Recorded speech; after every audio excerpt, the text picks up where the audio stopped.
this is. Oh, look at that shit! Wow, this is freaked out. Are you fucking shitting me? What in the fuck is that? Live from the new kingdom. It's the OBDM1254 podcast. Now, here's your hosts, Midnight Mike, Joe, and Rich. What the fuck is this?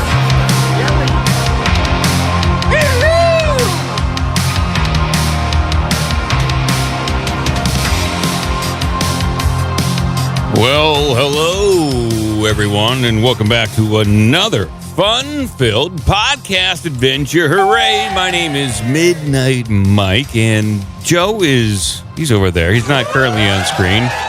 He's probably, oh, there he is. I see you. Yes, there he is. What screen are you looking Back to work.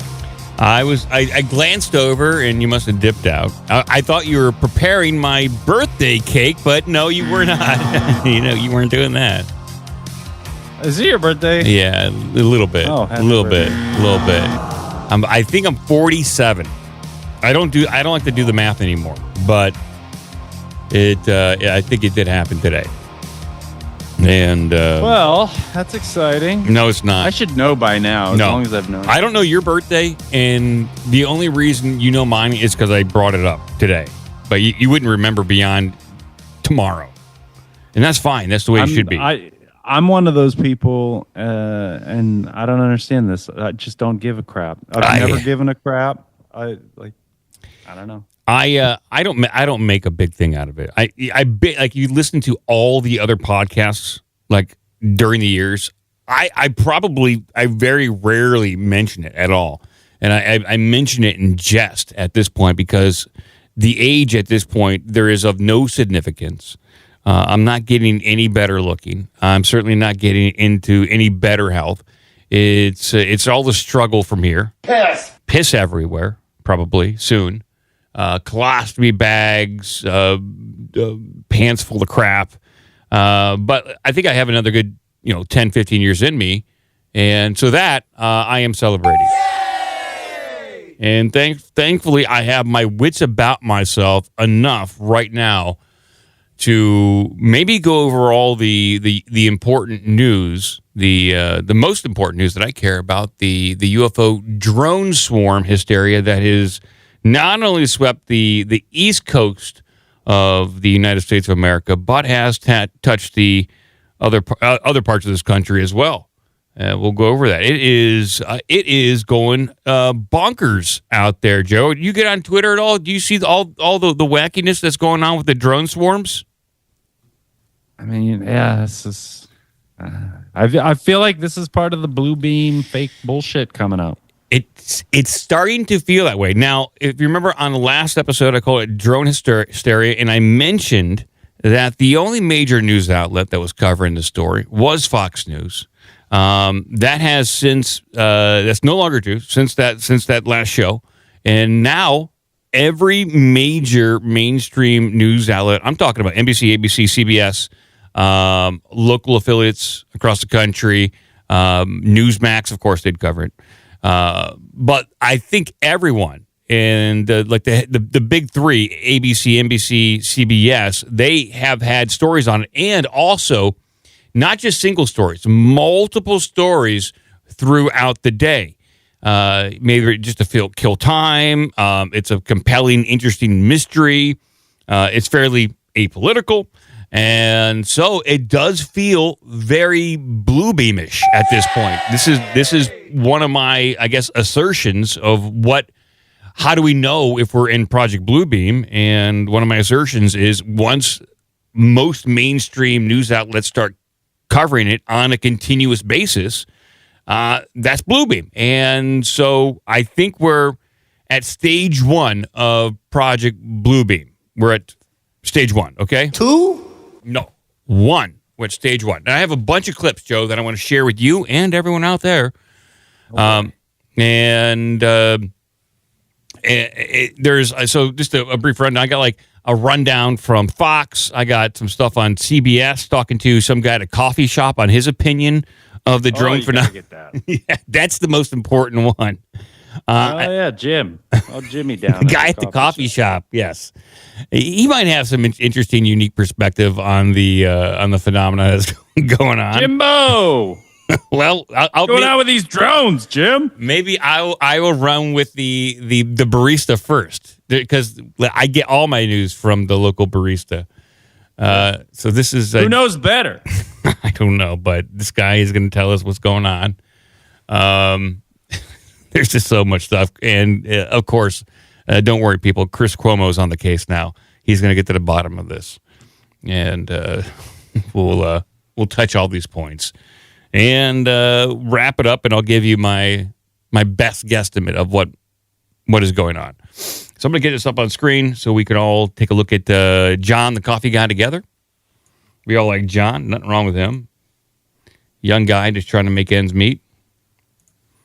And here we go. Let's see if I can get John Boy up on the screen.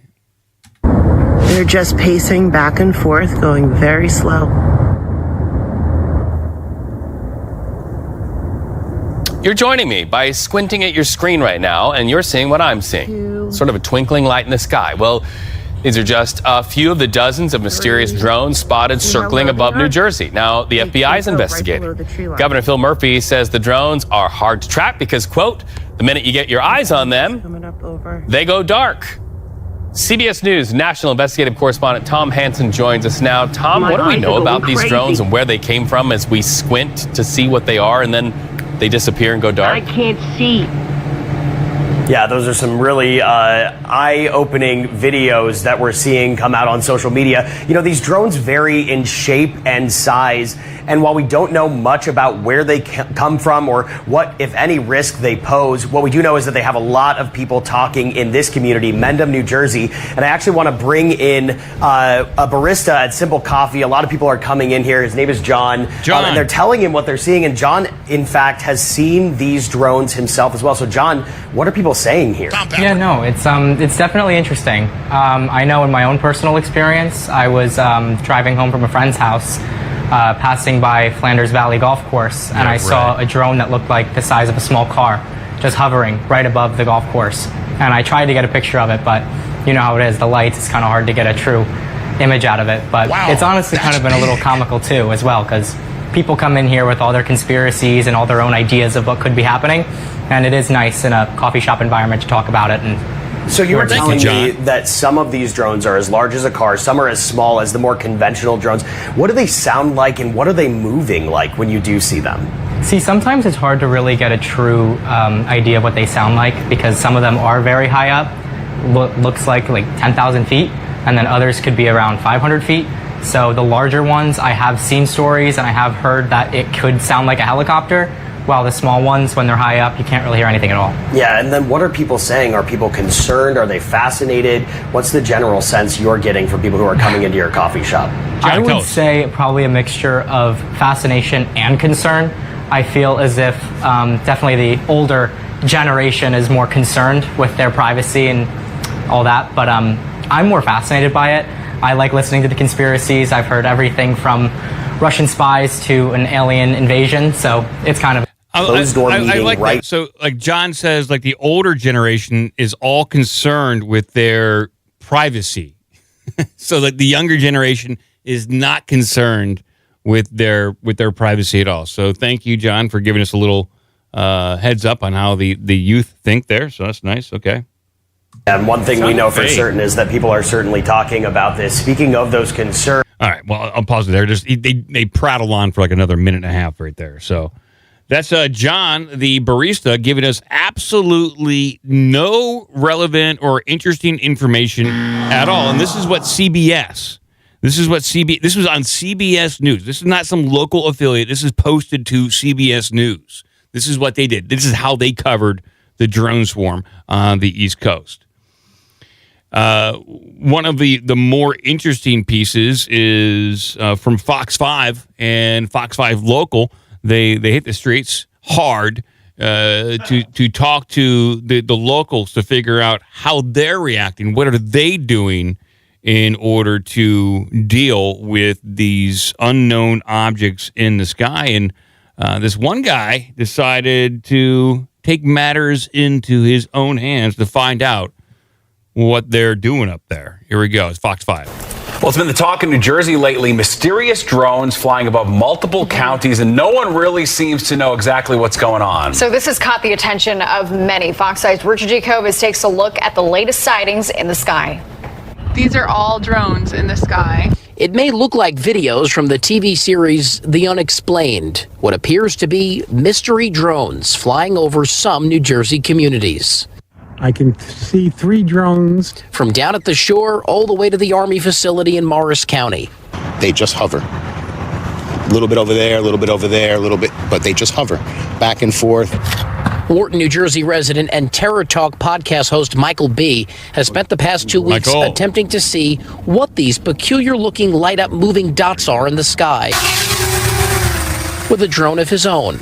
But so far, he hasn't had any luck. The other night, there was, right here over Picatinny, there was a drone just hanging out. I put my drone up in the air and went towards it. I had full battery life. Not 3 minutes into the flight, I lost control of the drone. Warning on my screen, lost control, and my drone started going down, dead battery. Michael lives less than a quarter mile from the Picatinny Arsenal Army base, and it has been there over the past few weeks where the military says they have spotted at least 11 unauthorized drones. Governor Phil Murphy says he now needs federal help in finding out where these are coming from. It's really frustrating that we don't have more answers as to where they're coming from and why they're doing what they're doing. Okay, I'll leave it right there because they're still looking for answers. But that drone story that guy sent up, he's not the only one. There's been other people that have reported sending up their own drones and them losing connection or not able to control their drones at all, or them being forced to land. So it's anecdotal at that point, but at least that guy was on record. And Fox, local Fox from New York appears to do a better job at getting at least interesting information rather than CBS, who's talking to Coffee Guy John. Not against John, he just didn't know shit. Now, there's some other things going on there. This has made it to the halls of Congress. Congress is asking the tough questions to the FBI, and the FBI is saying, "Don't worry. These things don't appear to be a threat." Now, they don't know where the FBI is claiming that they don't know where they come from or what their intents are, but at the same time, they're saying they're not a threat. If you don't know where they're coming from, who's operating them, then how can you determine their intent or if they're a threat or not? So they're either lying, which I would say that's a lie to Congress. If you can't quantify where they're coming from, then how can you determine if they're a threat or not? So they're outright lying straight to Congress. But then there are other reports that these drones are coming. They're coming right out of the ocean, Joe, is what I'm saying. These are ocean drones. And I'll bring this up on screen. These are ocean drones. Here we go. Ocean drones. I'm sorry. Here we go. And I'm very concerned that we're missing something here. I've raised the issue, as has my colleagues, Maliotakis and others in New Jersey and New York, about these drone sightings. So last night I was on the beach in Island State Park in Ocean County with the sheriff. He has been working it every single night. He's got his own tethered drones chronicling. One of his officers 2 nights ago saw 50 drones come in off the ocean right there. So we thought maybe they'll replicate it. They didn't, but we thought it was a possibility. Last night we had a number of other people there, including a commanding officer from the Coast Guard, who said that one of their 47-foot motor lifeboats was followed by between 12 and 30 of these drones as they went through the water, followed right behind them. And I said, what's the rules of engagement? I mean, you do it if you're fighting against a narco trafficker or something. And they said, we don't know. We don't have any. So I did reach out to the commanding officer at the Joint Base, which is also in my district, and talked to him. Had a very good conversation. Colonel Anthony Smith, Joint Base Fort Dix McGuire, the 87th Air Wing, Air Base Wing today. And I said, I know you have the capability, you've put out press releases, to identify and bring down drones. Why can't you deploy them at least to the ocean? Bring one of these down, find out who's doing it. They don't want to. They have the capability. They said, we don't have the authority, only within the parameters of our base. Well, there's a national interest here. Our jets fly over the ocean all the time for training, so that perimeter is larger. So I did write Secretary Lloyd Austin asking that capability that may be sitting in a closet somewhere, I know they use it all the time, but bring it out. And I'm not saying you got to share it with the sheriffs. It'd be nice. Just do it yourself in the interest of the American public. So I would ask if you would echo that request. I mean, DOD's got the capability, and maybe Homeland Security does as well. When we had a Zoom meeting with Secretary Mayorkas, our governor put it together, and I appreciated that. But I asked them, why can't we just track where they go to? Because they don't want to, or they are, and they don't want to share that information. So people are getting frustrated. The local, like state Congress people of New Jersey, frustrated that they're not getting the answers. The governor of New Jersey is frustrated. Now it's kind of spilled over into New York. Now some of these drones, not only over bases, they're now over naval bases as well, federally controlled naval bases. So they're spreading out, and some people have claimed to have gotten some pretty interesting up-close footage. Now, there's still the naysayers on Twitter, like Mick West, who is claiming a majority of these sightings are just standard airplanes, which very well could be true, but some of the footage just does not look like standard aircraft. Some could be helicopters, sure, but some of these are moving in ways that just is not like a standard airplane. So here's like a supposed up-close personal picture of one of these aerial objects. You can call them drones. And this is a supposed up-close and personal, taken through a telescope. And here it is. The anomaly was captured by a professional photographer over Little Egg Harbor in New Jersey. And what we're looking at on screen here just appears to be a golden ball of twine. Some people are claiming these are plasma balls, and that some of these drones are plasma based. It may sound far-fetched, but it's not that out of the ordinary. If you remember, maybe in 2019, there was footage out of Iran of this Iranian, I guess, army brigade being strafed by a drone, a fast-moving orb kind of drone. As they shot at it, it was basically a fly-by-night story. The video is very difficult to come by. We played it on the show at the time, and at the time it seemed like the U.S. military was testing out some new autonomous drone technology that was strafing in Iranian army brigade. And also in 2019, there was this weird orb footage that came out, I think, of Utah, 4K footage of this orb traversing the landscape, and it was super high quality. No one really debunked it. I think this is our tech. Whatever is going on the East Coast is our tech. They're deploying it on ourselves, and they're just refusing to acknowledge to the local officials that they're doing it for whatever reason. Maybe we'll get to that, but this is the new tech. Now, some people have a speculation as to what is going on here and why. So I'll get to that.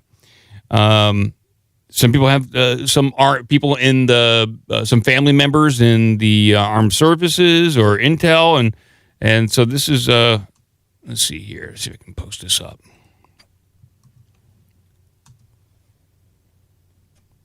No, that's not what I wanted. I wanted this. This is the reason. This is called a red cell operation, people. Operation Red Cell. I'll bring this up on screen so we all can watch this guy. Here we go.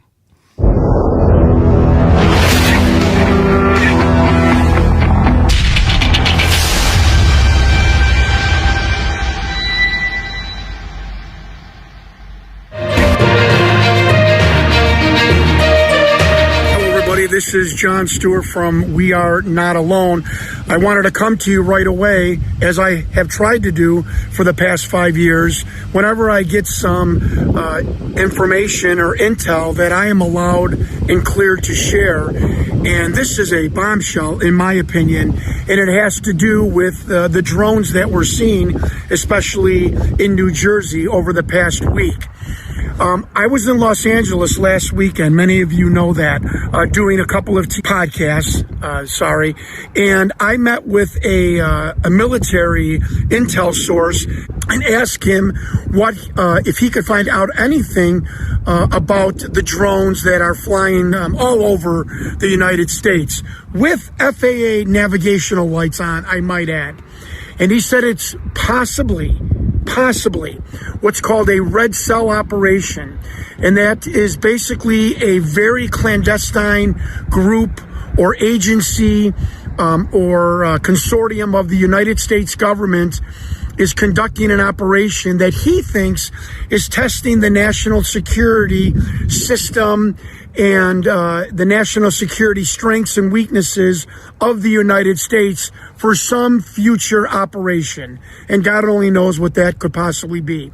Now, this makes sense to me because these drones have or are operating with FAA navigational and warning collision lights, which is required by the Federal Aviation Administration. So UFOs wouldn't have FAA lights, nor probably would somebody from like China or Russia. So I wanted to share this information with you. Again, it's called a red cell operation. Whether this is accurate or not, it certainly makes sense to me. Why these drones do carry some sort of navigational anti-collision lights on. And if I have any more information, I will certainly bring it to you. Thank you so much. Okay, there you go. This guy, and I think that mostly makes sense considering the response, considering the lack of takedown.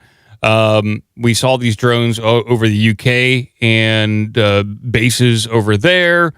We've seen them throughout. We don't know, but maybe they're testing infrastructure response when it comes to like the drone scene, 2016 through current. Back in 2019, there was a drone flap right on the border of Colorado and Nebraska for 2 weeks. We talked about that on the show. It looked like they were searching for something. Drones showed up for 2 weeks out there, and then they just kind of went away. There's still videos and stories of that on the internet.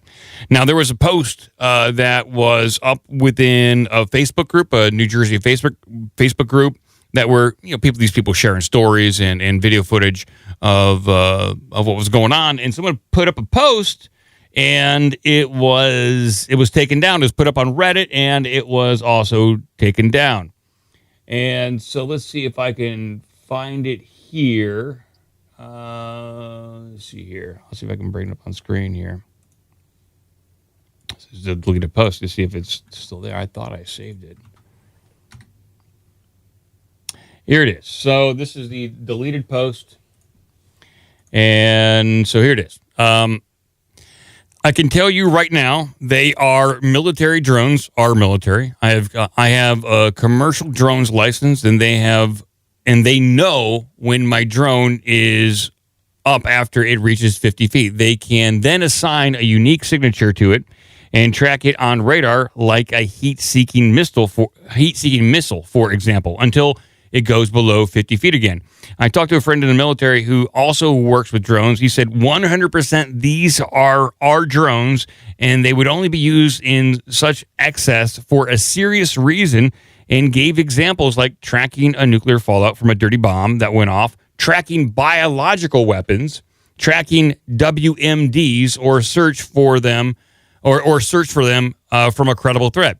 I know two family members who left the state to stay with families elsewhere. They both are in the military. Guess what? Both of the family's husbands are deployed.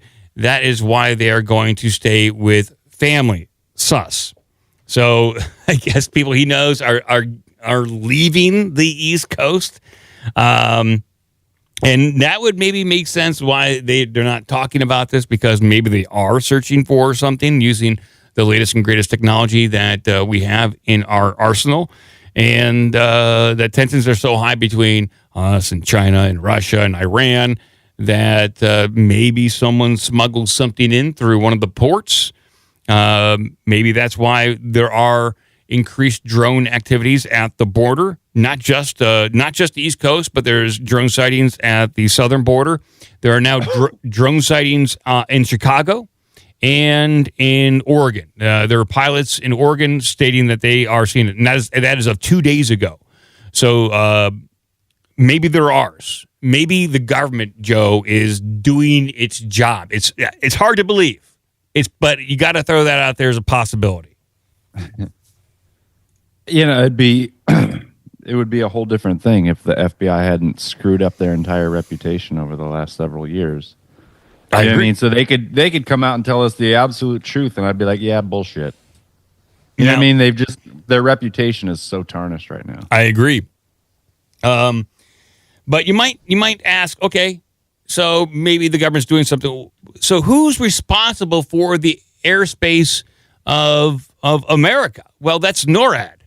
And what is NORAD's response to this? They should be intimately aware of all incoming and outgoing threats, aircraft in general, especially if you remember after that balloon flap a few years ago, Joe, that they were basically made to look a fool because they said, well, we just don't track things that small.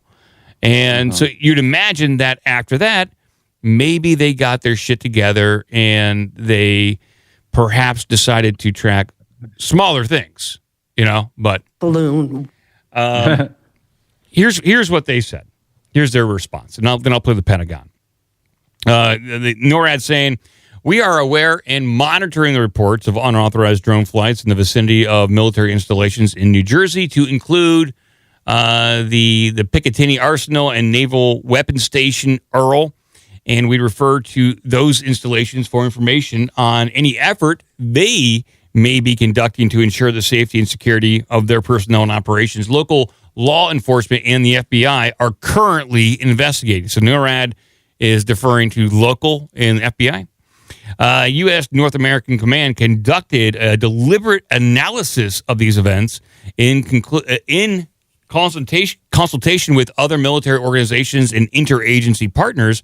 And at this time, we have not been requested to assist with these events. If these incidents require additional DoD assistance, the Secretary of the Military Department or the relevant DoD component head concerned can coordinate with U.S. Northcom for an enhanced or increased response. U.S. Northcom, in conjunction with our interagency partners, will continue to assess further information, and it's prepared to respond when asked, or should the situation escalate to threaten any DoD installation. At this time, NORAD does not have any role in tracking small UAS in the homeland. So they claim that they can't track this stuff still, but I find that hard to believe. But they said they did an analysis. They did an analysis, and they basically said, no, we're not worried about this. So it's probably ours at this point. And this even got brought up at the most recent Pentagon press briefing. A majority of the briefing was about Syria.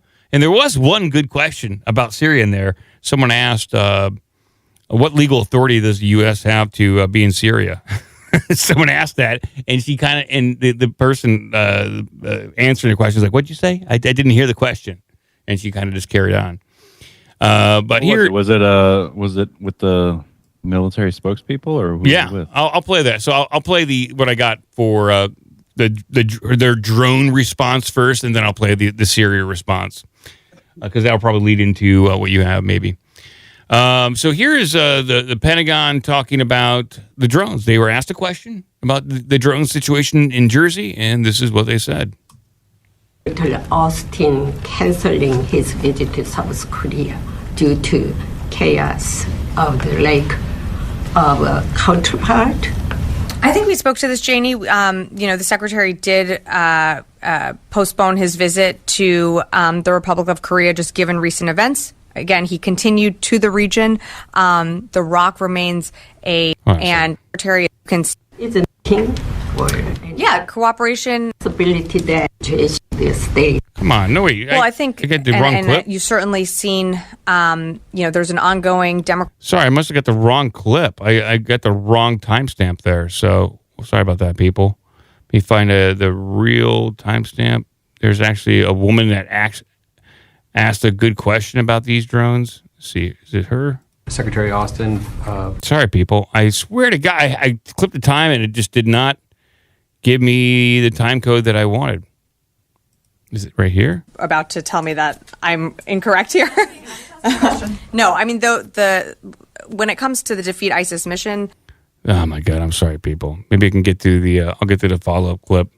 This is the follow-up clip right here. So basically, they're saying that it's no big deal. So, nope. Okay, sorry, people. I don't got that. Let's see if I have. Did they cut it out? Because the time codes are not working the way they're supposed to. That's curious. Sorry, people. I should have grabbed that clip. Supposed to play disappointed. Yeah, sorry. I should have clipped the audio. I was relying on the Disappointed! on the actually YouTube time code, and it did not happen. So sorry, people. I don't think I have it. Grab Cretched while you're dicking around. All right. I'll grab Cretched. Put him in there. Sorry, I thought I had that Pentagon clip. But let's see if I can find it real fast. Welcome, Cretched. You're there. Here's the audio of it. Here it is. Sabrina, can you tell me what the Pentagon is doing to address this issue of drone sightings over New Jersey? It's near sensitive installations. The FBI is involved. What is the Pentagon doing? Sure. So at this time, Nothing. So aware of those drone sightings that have been reported, at this time we have no evidence that these activities are coming from a foreign entity or the work of an adversary. We're going to continue to monitor what is happening, but at no point were our installations threatened when this activity was occurring. Can you rule out that these are American drones or U.S. military drones? These are not U.S. military drones. Again, this is being investigated by local law enforcement. What our initial assessment here is that these are not drones or activities coming from a foreign entity or adversary. So if it's not, so she might not be lying there. If they're not U.S. military, are they U.S. intel? You know what I'm saying? Like, is there some wiggle room there to where she's not lying? She's saying these are not U.S. military, but there's some they're part of some U.S. agency, just not the military. I think they should ask the question again. So, all right. So essentially, it does feel very Project Blue Beam-ish at this point. Everyone's covering. Even the coffee guy, John, is getting in on this. Like I said, there are reports of drones over Chicago, over the airspace in Oregon, and down at the Texas border at this point. And so much so, like now it has gotten kind of mainstream. When I talked to my parents today, they were asking me about drones. They were asking me, have I seen any drones over Ohio? So it has touched even my parents who were in their 70s. They know about this. So, it's feeling very Project Blue Beamish, but people are using the term drones. They're not using the term UAPs or UFOs, really. It's all drone. All right. That's what I got on drones. Cretched, welcome to the show. Do you have anything to say about drones? Yeah, they're run by contractors. Yes. So again, she said they're not military. Yeah. They're not a foreign entity. We saw it was the same response they gave to the Havana syndrome. Yeah. There's no evidence this is a foreign entity doing it. Okay, so you're saying it's us? Well, there's no evidence it's a foreign entity. So she's reading a prepared statement. She's being very careful. You can tell when she cuts over and reads right off the book. That said, the vast majority of the footage showing up online are regular, everyday frickin' airplanes going to some of the busiest airspace in the country. In the New York tri-state area, there are airports all over the place, and people are so spun up about this. They run out in their yard with their shitty camera phone. They pinch to zoom in low light, and they're, oh my God, look at that. There's a plane flying. And some of them you can hear the plane engines. Yeah, it's clear as day it's an airplane. So I think that they probably are doing some sort of general contractors doing not a general contractor, but some sort of general, not exercise, but they're doing something. That's fine. They're doing it at night. But most of the footage out there is of a regular airplane going to Peterborough, JFK, somewhere, Newark. It's a hugely busy airspace. All those things are flying in straight lines, except for the videos of people who are clearly so spun up, they're taking footage from inside their house because you can see lights reflected behind them, and they go, oh, look, the lights are jumping around. So, yeah, just ignore all that stuff. Well, it's like the shitty night vision cameras with bugs flying past. Well, NORAD did put out a statement just today, just a few hours ago, saying they are preparing to observe objects in the sky, but they are looking to track Santa and his sleigh for Christmas Eve and Christmas Day. That's good news. So I'll tell you how you figure this shit out right now. You go outside with your shotgun and you shoot one down, and you see who shows up. Oh, really? So, yeah. But NORAD, Santa, they're tracking Santa. Okay, correct? NORAD will get right on it after they let all the balloons fly past. So I get I have time for maybe one more article here. I'll just read you some headlines of what I couldn't get to. Google says it has a brand new quantum chip, and its quantum chip indicates that there are multiple universes. Okay, man, I got mixed emotions about this. Oh, is this a Google Project Tortilla? Project Willow, saying there's multiple universes. Potato. And there's the chatbot out there that is urging teens that tend to self-harm. And so the chatbot is trying to talk them out of self-harming. And as a suggestion, it's suggesting to murder their parents instead.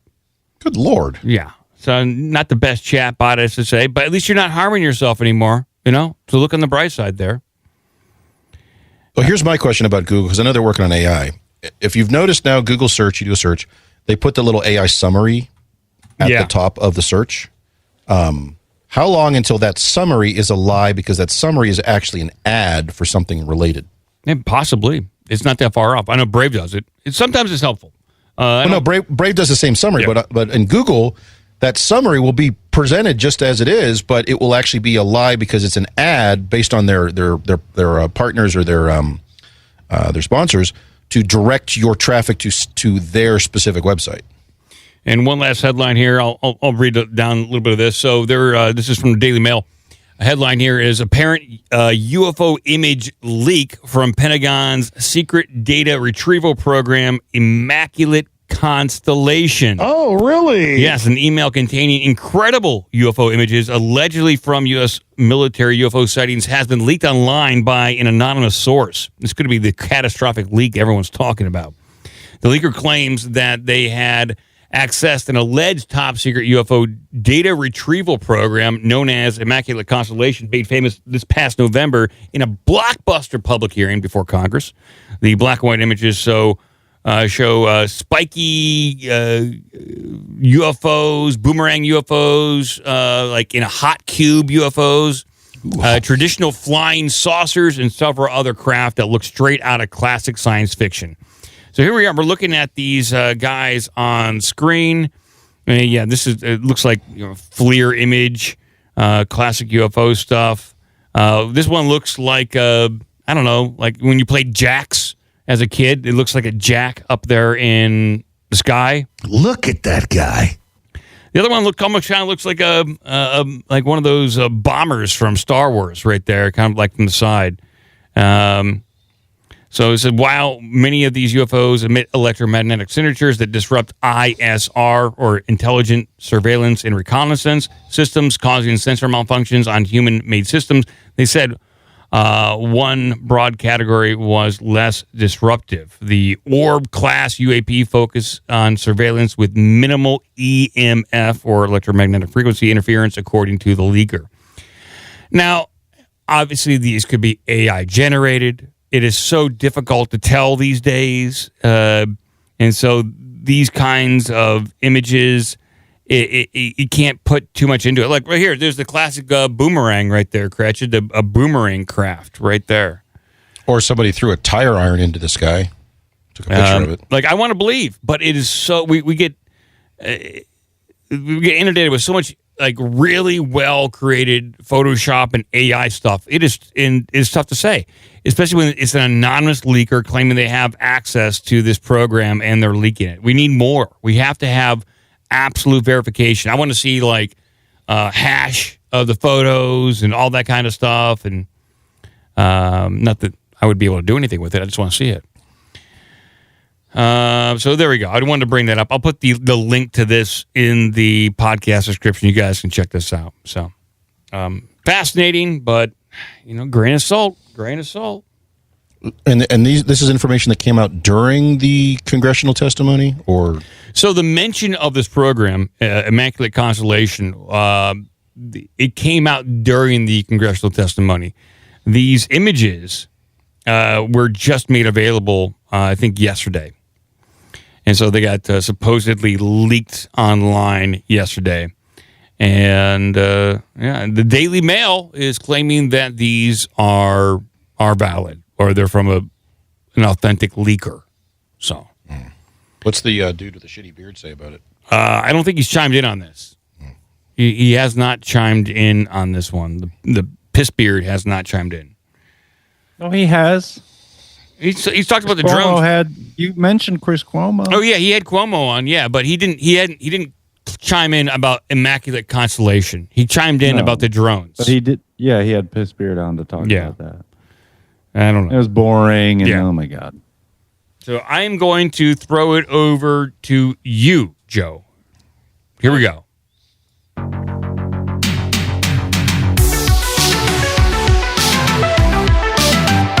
We got hey, man. Warning about how I don't talk into the mic, which is true. It is. He doesn't like doing it. So we're talking about, I don't even know if this is worth it, but we're talking about NORAD and official governments and their space. I couldn't tell if this is fake, but there's one point in it where the guy's like, the thing's open, so just careful what you say. So it almost makes me feel like this might be real, where somebody forgot to turn off dispatch, one of the pilots. Okay. Even if it's fake, I kind of like it. Yeah. Sounds legit. I mean, it sounds like the kind of shit people would say. Okay, so let's see here.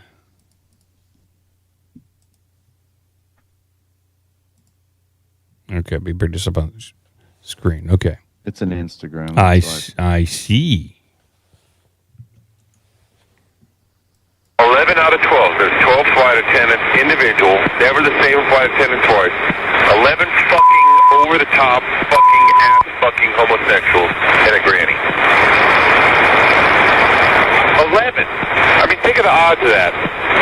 I thought I was in Chicago, which was Partyland. After that, it was just a continuous stream of gays and grannies and grandes. I don't give a fuck. I hate 100% of their asses. So, 6 months I went to the bar 3 times. In 6 months, 3 times. Once with the granny in the bag, and I wish I hadn't gone. At the very end with 2 girls, one of them that was probably doable, but we ended up going to the bar and then to the crew room in St. Louis, and all these 2 women wanted to do was one wanted to berate her sister and the other wanted to bitch about her husband. Literally, for 3 hours, me and the FO. When that was done, 2:30, got back to my room. I'm like, why the fuck did I tip? Okay, Web is transmitting. Bill, watch what you're saying. Friendly, but there was still more pissed. You know what I mean? I still wouldn't want anyone to know if I had thanked them. So, I mean, it was a complete disaster for 6 months. Now I'm back in Houston, which is easily one of the ugliest bases. I mean, it's all these fucking old dudes and granny. I want that to be true so bad. It feels like it probably is. I don't Feels know. good. Like there's that one part where he comes in and is like, 11, you're transmitting. We're broadcasting there. Shut the fuck up. We all know what you're saying is right. Don't blow for the rest of us. Yeah. Anyhow, this one's a local story for me. This is San Antonio, and this is just... we've talked about this for years, for over 10 years now. We've talked about it, and it was always like, oh, come on, it can't be that bad. It can't be that bad. I think if it's this saturated here in San Antonio, you could pay Filipinos to do this shit real easy, and they'll go all over Reddit. All right, let's take a look. Let's take a look at what Joe has brought for us. Farms are artificially inflating views and in some cases changing political narratives. These farms are rarely found in the US, but the Curiosity Corner team found a real-life streaming farm happening right here in San Antonio. This is what the creators learned and accomplished. We accumulated over, I want to say, 200,000 streams and a reoccurring royalty check of almost $1,000 a month. For about 3 to 4 months. It wasn't matter if it was good music, not good music. And that kind of broke my heart a little bit, but it made me understand it's a popularity game. For a full interview, visit the Curiosity Corner store. So they're gaming the stream system to make money off of, Spotify or whoever. And it's not that difficult to do because Spotify doesn't seem to care that much. And this is all they're bot farms. They'll download someone's entire catalog, adjust the pitch a little bit, re-upload it as their own, and then they will use bots to then go activate their hits and their streams to increase the traffic. Simultaneously, they will file copyright strikes against the original creator, especially if they're mid-tier, if they're not associated with any label, and they'll get all their money from their royalties, claiming that their pirated music is not pirated. It's legit. It's like so fucking scammy. So scammy. And this is right out there. Joe, you can get a job down there. Go get a job. I know, that's what I'm thinking. Yeah, it's not a bad deal. I mean, I don't know if I'm qualified to turn on streams and just sit there. I think you could do that. I think I might be able to do it. I think you could do it. You have a degree in gender studies? Because if so, you're hired. So then we followed this, and I gripe about it all the time, and people in our community have talked about this for years, but this is on a local news channel, and we have people in the Discord sharing a story that I came across a week or so ago with, I was telling David about it, because in Mexico they ban a lot of these dyes and stuff. So we have gum from Mexico, and I was like, oh shit, there's none of this crazy shit in there that's in all of our gum, the shit that's making me sick. You like gum, don't you? I've been chewing it since David had it in Mexico, and then I started buying it, but it's real hard to find it without maltitol syrup or sorbitol or aspartame or Ace K, like all these things. But it puts hair on your toes. It does something. But so yeah, they're going to ban food dyes before Trump even takes office because he's threatening to do it. And obviously it's like, I mean, they don't need to do it. Honestly, do you think it costs more or less to put dye in Fruity Pebbles? Like if it all comes out tan, but you call it Fruity Pebbles and it tastes fruity, I think most kids will be fine with that. They'll be mostly okay with it. Just close your eyes. I mean, yeah, it's a little bit more appealing if it's super bright and colorful, but nobody really gives a shit. But now they're going to take it out, and I think it's only under duress or potential duress. And then here's another one of these examples about fluoride where you're just like, they're talking. One of the things about this clip that just it trips me up is like the recommended amount is X parts per million. I'm like, bitch, the recommended amount is none. Anyway. Yeah, if you want it, just go ahead and guzzle this shit on your own. You can go buy it. The optimal amount, something like that. But let's listen to this because it's just so matter of fact when 5 years ago it was stupid and nuts and crazy. Growing concern nationwide over levels of fluoride in our drinking water. It's been a controversial topic for years, but recent studies have made a connection between high levels of fluoride and a negative impact on children's health. CBS 8's Shannon Handy has details, including what the levels are here in San Diego. We're doing it. Nearly 3/4 of the U.S. population receives fluoridated tap water from community water systems. But a report by the U.S. Department of Health and Human Services found a link between fluoride levels and lower IQ in children, raising a lot of questions. For nearly 8 decades, fluoride has been added to public water supplies as a cavity prevention strategy. While fluoride can be found in many sources, such as toothpaste, drinking water is the main source for Americans. But there's growing concern over what level is safe, if at all. Well, most of the health impacts. Robert F. Kennedy Jr., President-elect Donald Trump's nomination to lead the Department of Health and Human Services, says Trump will push to remove fluoride from drinking water on his first day of office, citing its negative effects. It follows a report released by the National Toxicology Program in August, which determined with moderate confidence that there is a link between higher levels of fluoride exposure and lower IQ in kids.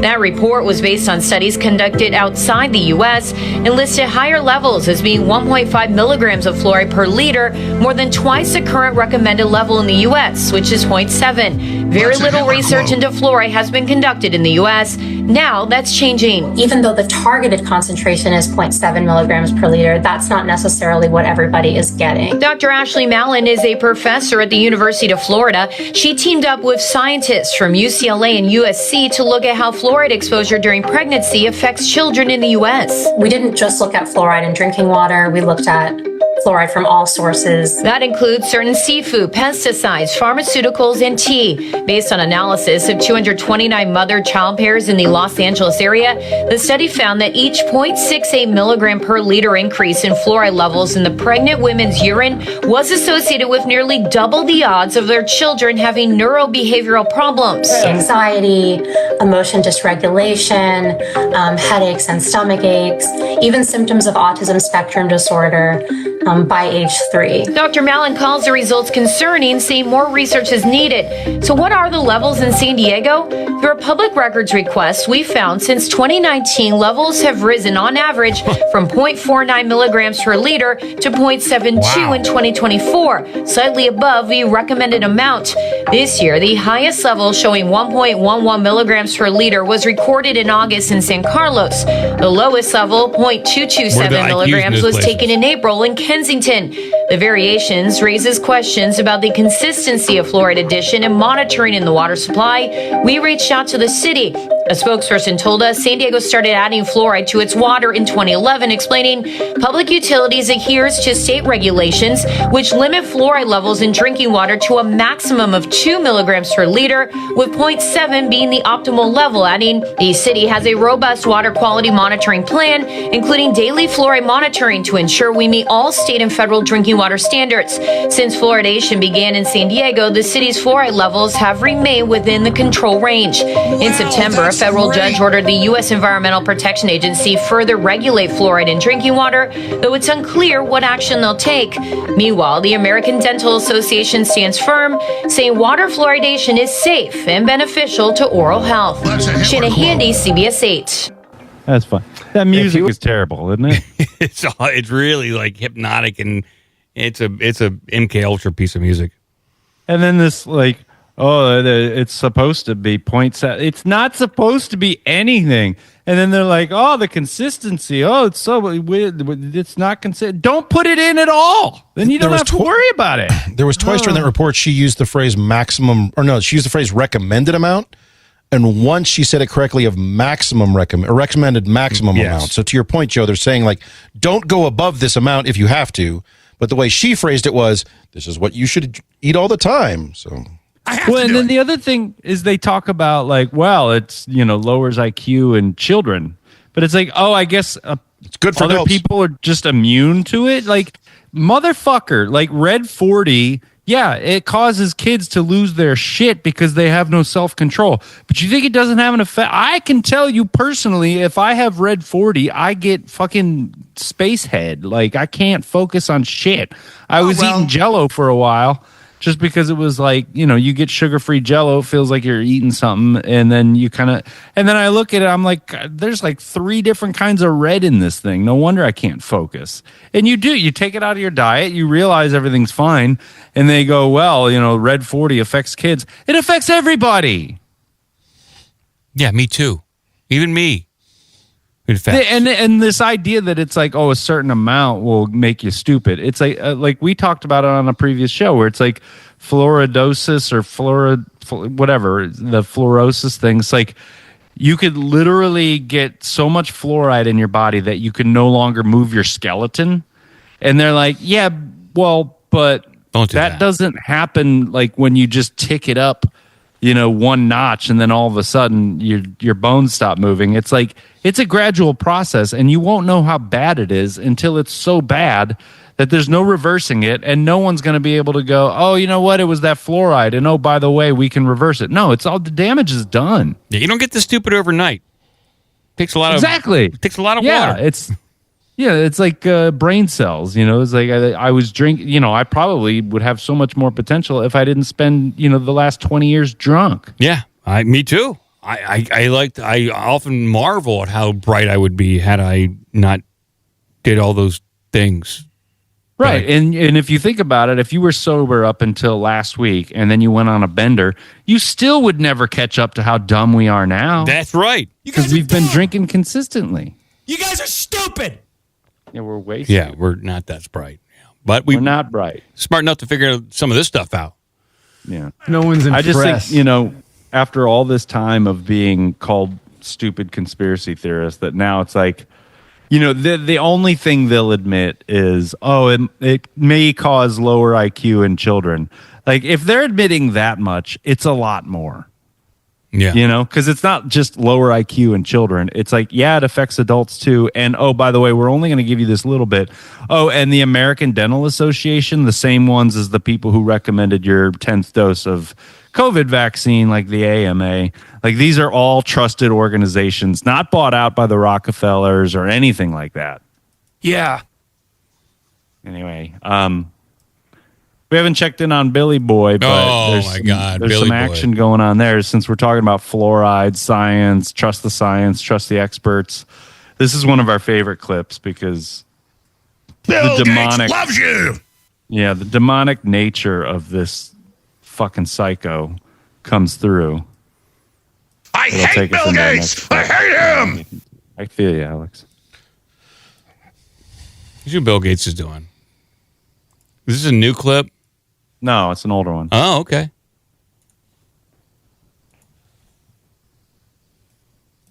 Prepare for the next one. That, you know, I'd say is will get attention this time. He's smirking, smiling. Him and Melinda smiling. Prepare for the next one. That, Billy Boy, you know, I'd say is will get attention this time. He says we have to prepare for the next pandemic. That will get attention this time. So they're already planning for it. They're already out there saying it's like the day Trump gets into office. That's what I'm trying to get into. It's crazy. So I'm going to find this one before we get to it. Oh, here it is. This is the one. Oh, shit. It's a Facebook clip. Let's see if it's. That's all right. Bill Gates. It's the one of Fauci where he says. Oh, this is a long. The one where he's saying he's destroying democracy. I'm destroying democracy. I'm taking away No, people's it's the one of freedom. Fauci saying Trump will face a pandemic. Oh, It's not okay. Oh yeah, he'll face a pandemic, an outbreak.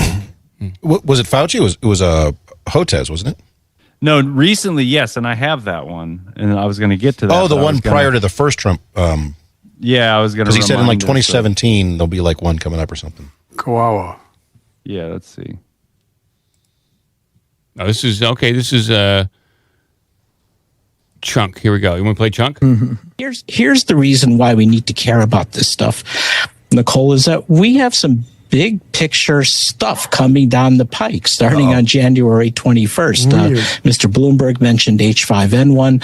That I'm really worried about. It's all over wild birds on the western part of the United States and going up in the north. It's getting into the poultry. We're seeing sporadic human cases, no human-to-human transmission yet, but that could happen. It's in the cattle. It's in the milk. And that's just the beginning. We have another major coronavirus likely brewing in Asia. We've had SARS in 2002, SARS-2, COVID-19 in 2019. And we know these viruses are jumping from bats to people thousands of times a year. But there's still more. We know that we have a big problem with mosquito-transmitted viruses all along the Gulf Coast, where I am here in Texas. So we're expecting dengue and possibly Zika virus coming back, or a Puche virus, maybe even yellow fever. And there's more. Then we have all this sharp rise in vaccine preventable. To-do list here. Reading porn. You can pause it by now, by the way. By the way, can you play the clip I just sent you, Rob? This is the one when he was on Rogan, okay? And Rogan asks him a basic question. And the question is, do you think vitamins are needed while you eat junk food? And he's asking him, like, do you exercise? Yeah. Do you eat right? Do you do this? Yeah, I probably shouldn't be eating junk food. Like, what's better, taking a vaccine or eating good food? Now, this is 4 minutes and 20 seconds. While we're doing commentary, maybe, Rob, you can listen to what section that is, and it will play the 40-second clip. But Peter Hotez, when you see that... I think I have the Fauci clip above. Yeah, I mean... It's not a bad show. PBD just explained everything there that he was going to say. And yes... Hotez is like, I don't know why you need to exercise when you could, or take vitamins when you could just take vaccines and you're fine. Exactly. Sounds great.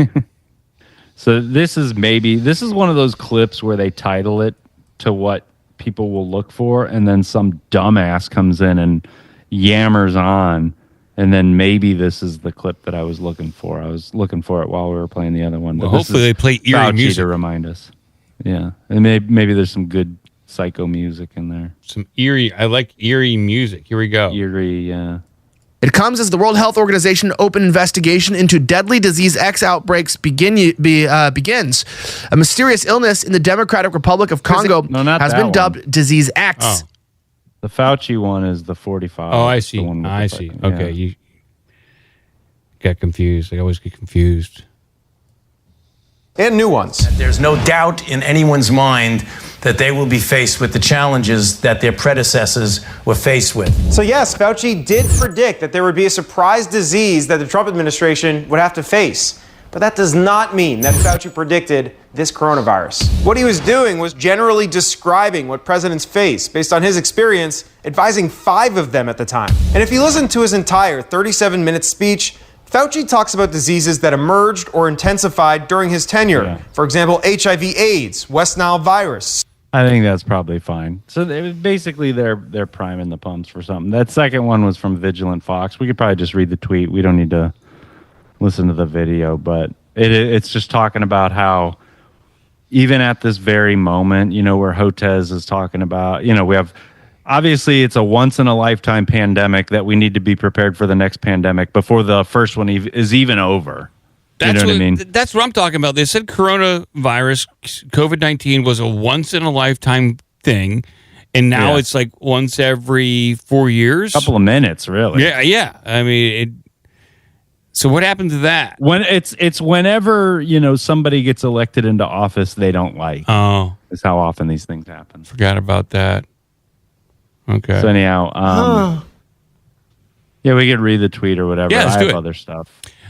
First, Peter Hotez predicted that a wave of potential diseases would come crashing down on Trump on January 21st. So watch out. It's on their calendar.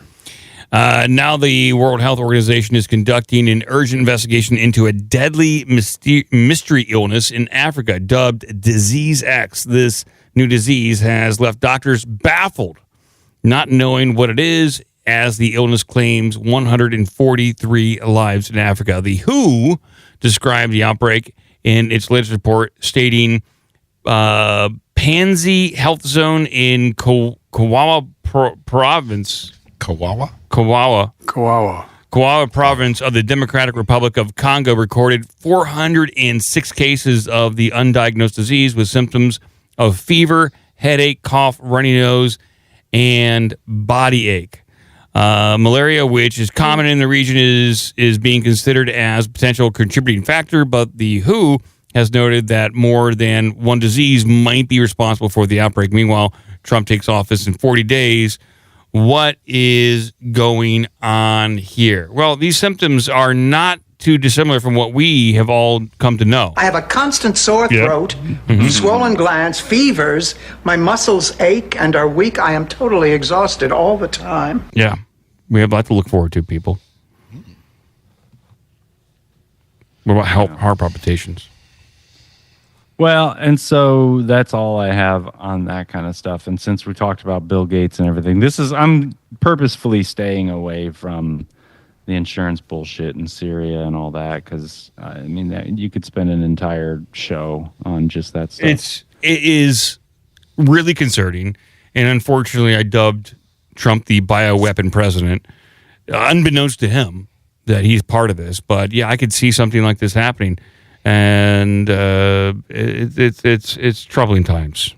We have World War III. We have Project Bluebeam. I did pull an Alex Jones clip real quick, Joe. I know we didn't play Alex Jones clips of the week for people, and that's because our producer Gitz, he has he's taking a back seat. You know, when I told him, hey, this could be the last Alex Jones clips of the week for a while, he's like, okay, you know what? We had a good run, and since InfoWars is kind of shutting down, and he's doing his own thing, he's just kind of taking a back seat for a while. So he might come back, but he deserves a break, doesn't he? I think so. Yeah. But it's not like people are paying for the show. Yeah, it's free. Shittier shows are making a lot more money than we are. It's a free show, people, and Gitz, in all his scripting wizardry, he does it for free. And so I thank him for his service for these years and continuing the Alex Jones clips of the week as often as he did it, which is damn near every Wednesday. And he deserves a break. He does. But I did get this Alex Jones clip. I forgot to play it. And this is kind of Alex reiterating what's going on with drones and World War III. And this was a minute clip, maybe a minute and a half clip that I condensed down to almost 30 seconds by removing all the silence. So this is the best I could do. You got the UFO Bluebeam is now being soft deployed. That's a fake alien invasion. So they're soft deploying. Well, it's really a strong deployment, but they're not saying the aliens are attacking that official Bluebeam deployment. That shelved U.S. government plan for a fake alien invasion. So Bluebeam is now being rolled out, being beta tested publicly. Well, it's beyond beta. It's a soft launch. So there's a soft launch of Bluebeam. World War III is now officially, we're in it. We're living in it right now. They've already hit us with a giant viral attack and bio attack, the shot, synthetic attack. And so he was just kind of going into all the scenarios that we are currently under World War III, Bluebeam, another potential bio attack, and then the racial animosity growing in New York City after the acquittal of that gentleman from the subway. So so Black Lives Matter could be back in a big way. Joe, is what I'm saying. Was that the dude who choked somebody out on the at the Subway restaurant? Not at the Subway restaurant, in the Subway car, not at the restaurant. But yeah, he did choke. Subway has a car? Yes. I think any smart person, the only people who buy into this racial part of this Daniel Penny thing are stupid or Soros paid. I was thinking about it because if you remember when I was still living in Atlanta and I was doing my walk and talk videos, do you remember when Black Lives Matter emerged, pigs in a blanket, pigs in a blanket, whatever it was talking about shooting cops and everything. Like, was they were it in very, 2012, 2013? Pigs in a blanket, fry them like bacon. Oh, yeah. They were talking about killing cops and all that. That was Black Lives Matter. And if you said that Soros was behind it, you hated the Jews, and it was a conspiracy theory. Yeah. And now it's like the fluoride thing. Like, we all just kind of know, that's Soros, and Soros pays for the prosecutors who let these people out and everything else. Like, now it's like it's everybody kind of knows it if you're paying attention. But back then, if you remember, if you said Soros was behind Black Lives Matter, oh boy, oh, you are such a racist. You hate the Jews. It's all the things. It's a standard line, and the only reason why they continue to use it is because it works. It scares people. Well, but it doesn't work so much against Soros, and Soros has had to take a back seat, and like he's had to get a lot quieter. And you can't, like, people in the news can't say, well, no, it's anti-Semitic to say, because now it's like, oh yeah, George Soros has no allegiance to any country whatsoever, and will do whatever it takes to fuck over everything just for whatever the hell it is Soros wants, which is, I guess, more money. I don't know. He's probably flying the drones, drinking blood. It's got to involve adrenochrome somehow, because you've got to feed Hillary Clinton. He's like, how old is he? Like 99 or something? Something ridiculous. It's insane. Anyway, since we're talking about shit that people already know is happening, I came across this group a while ago, and I was trying to dig them up, and somehow they came across while I was doing this Bill Gates shit. But look at these people. They're not even ashamed of it.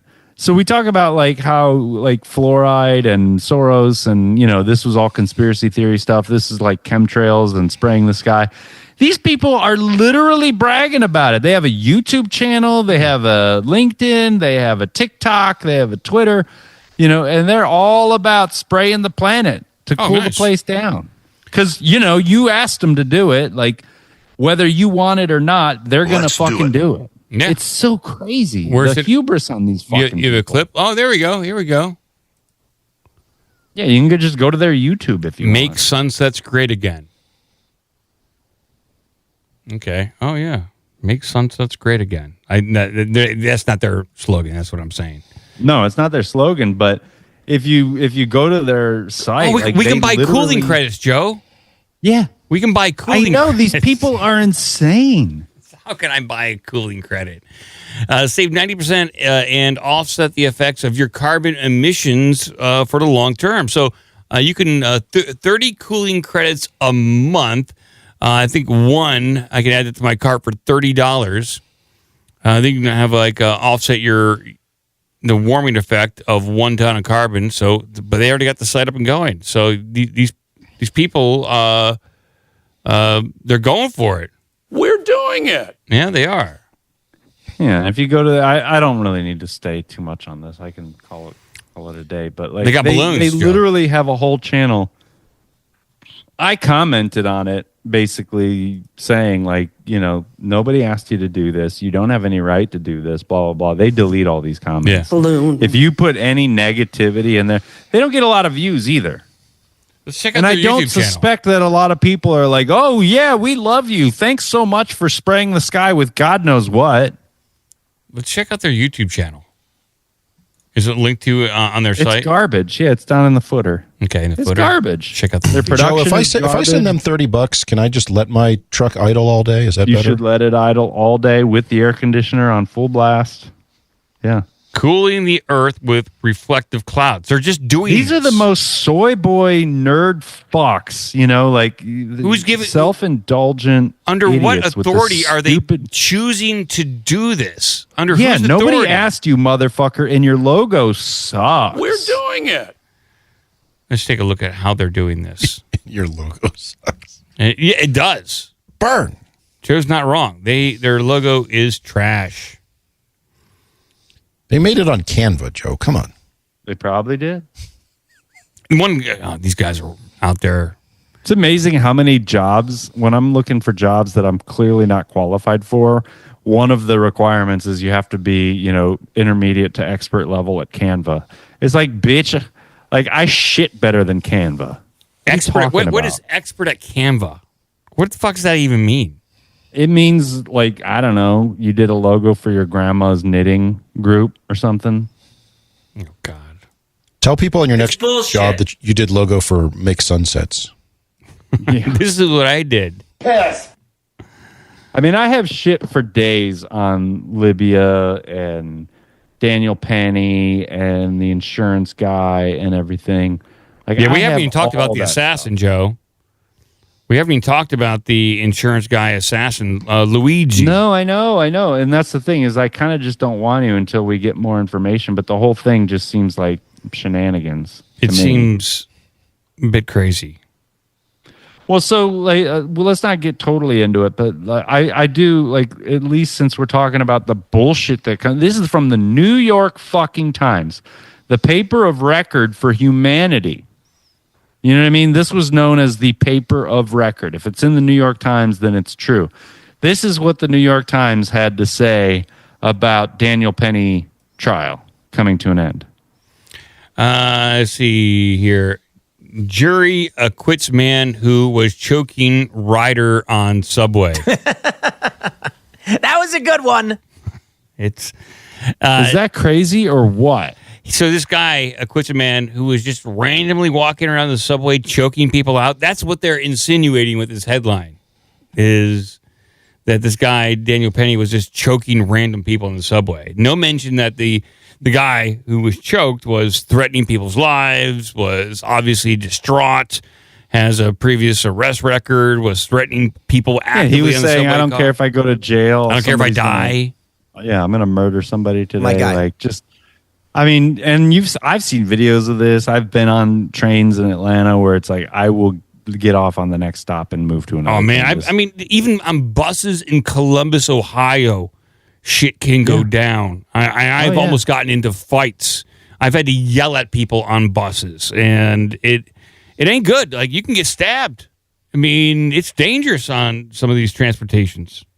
Well, but they say, the Black Lives Matter people get in there and they're like, oh, this guy's racist. And it's like, okay, so a Marine who's been alive for, a couple of decades at least waits until just that one day to kill a random black guy on the subway because he hates black people so much. I'm going to say racist stuff. Like, it's just a random, like, I'm just going to kill that guy and in public. And then other people of various races help this closet racist murder this black guy for no real reason, and not be charged, and none of those other people who were assisting in this murder were charged. No, they weren't assailants or participants in any way. But they were holding down. It doesn't make sense. So the Black Lives Matter guy who was doing his little presentation press conference about how there's going to be riots and everything, he says, if you look at the facts in this case, it's like, bitch, what would you know about facts? You know what I mean? Like, if you want to discredit your whole thing, this is like the FBI. If they came out and told me the exact 100% truth about these drones, I'd be like, fuck you. I'm done with you. Let's go over some big facts. I'm done with you for 10 years. I don't know, since you killed MLK, maybe? I don't know. They kind of lost a little bit of credibility on that one, right? It's crazy to me. Hoover. But anyway, and real quick on Syria, I'll just say, because Stan was here for the last show, and it was really nice to see Stan. And then I was here. It was super cold that day, and no David chachos? took a shift. No chachos? We didn't go to Chacho's. David had taken a shift, and I had thought that after the show that we would all go out to lunch together. But since David took a shift, I was like, well, maybe next time. And then I was like, well, there won't be a next time. And then David got off, and then I was thinking, oh, shit, we should have just hung out and killed time until David got off. But so I feel stupid for not doing more with Stan that day because he made the trip out here. But oh, well. We talked a little bit about... yeah. But the when I'm in Alaska, I'll see him. We should make a trip. It would be fun. I'd love to see Stan, Alaska. we're crashing on your couch. You go up and throw alligators in the snow. Couch. No. Yeah, we should. We're bringing alligators. We're going to bring throw them more outside. alligators up there. But so the Syria thing, like we talked a little bit about it, the Greater Israel thing. But it's interesting that whenever, just as a quick tip for everybody out there, when it's like Iran and Hezbollah, if those are the bad guys in it, just listen. This is Israel's enemies, and we're doing it for Israel. So what's happening right now is that Israel had us fighting their little war in Ukraine with Russia. And I think that somebody must have known this the whole time. And they softened up Russia in Ukraine, got their eye off the ball for long enough to where they could covertly do this Syria thing. And so it's like a multi-pronged thing where basically Israel gets everything they want and we pay for it all. And they just announced another $50 billion in loans. They're going to pay it back, Joe. Come on. They're good for it. But you have to remember that it was within the last couple of weeks where the Biden administration wrote an executive order forgiving the first few loans we gave to Ukraine. Yeah. These motherfuckers, they're on the way out, and they know Trump doesn't want to play these goddamn games. So, like, we better do everything we can for Ukraine and Syria now because Israel's going to get real pissed. And they're going to start releasing videos and photographs of Biden whipping Asian girls. Herbert Hoover. Anyway, Herbert Hoover. Whipping Herbert Hoover. Yeah, the whole Syria thing is just bonkers, absolutely bonkers. But what a long game! If what you're seeing is correct, is that we decided it would kill two birds with one stone, kind of soften up Russia a little bit in Ukraine, forcing them to divert their attention away from Syria, allowing Israel to kind of swoop in and take over a good chunk of land forever. Take over a good chunk of land in Syria. U.S. considers it a win-win situation at the low payment of $200 billion. Well, Israel definitely does. And to listen to fucking Ben Shapiro, if you just want to know what Israel wants and what America shouldn't want, listen to Ben Shapiro. He's a fucking traitor. The guy is the worst. Like, he is a wolf in sheep's clothing. He's not a wolf. He's more like a whirling dervish or some kind of a small rodent that carries a lot of disease. He's not tough enough to be a Tasmanian devil. No, he's a fucking little pussy bitch. He's a Tasmanian fairy. He won't fight a single war for Israel or anyone. Did he but serve? He'll make everyone else do it. Did he serve in the IDF? Oh, God, no. He's a little chicken shit bitch. Okay. Fuck that guy. But Ben Shapiro's out there going, yeah, look at Ukraine's a bunch of pussies. Russia's a bunch. No, he's like, Russia's a bunch of pussies and Syria's a bunch of pussies, and it's a good thing Israel stole the Golan Heights because otherwise we'd have terrorists up there. It's like, bitch, you just handed the country over to terrorists. Oh, but they like inclusivity. Oh, sure. It's the weirdest fucking thing right now to listen to these people. Yeah, they're murdering Christians. It's pretty inclusive. Have you seen any of these videos? It's harsh. Like, I mean, it is just horrifying. It is just brutality, humanity at its worst, and it's we can't say we did a good thing overall. It's hard. It's hard to see that. But I have a bunch of these clips, and it's the same goddamn thing since it has been going on forever. It's with Al Qaeda versus Mujahideen versus Taliban versus climate change versus global warming versus peak oil versus ISIS versus, the whatever. Like, they just rebrand shit depending on what they want you to think about it. It's crazy. And it works on a lot of people. It works. Let's do it. It does work. Cratchit, do you want to make us happy? Please. I'm not sure I'm comfortable with that question. Well, no, we're talking about a little fun news, some goofy news. What have you got over there, dude? Yeah, something that can lift our spirits after these dark topics. All right, let's do that. Maybe I am crazy.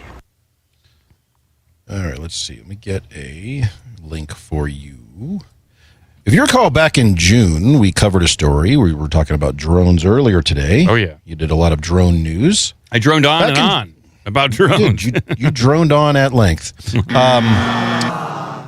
Back in June, we covered a story about a man who saw a drone outside his house, and he made it go away by shooting at it, if you recall. I have to do it.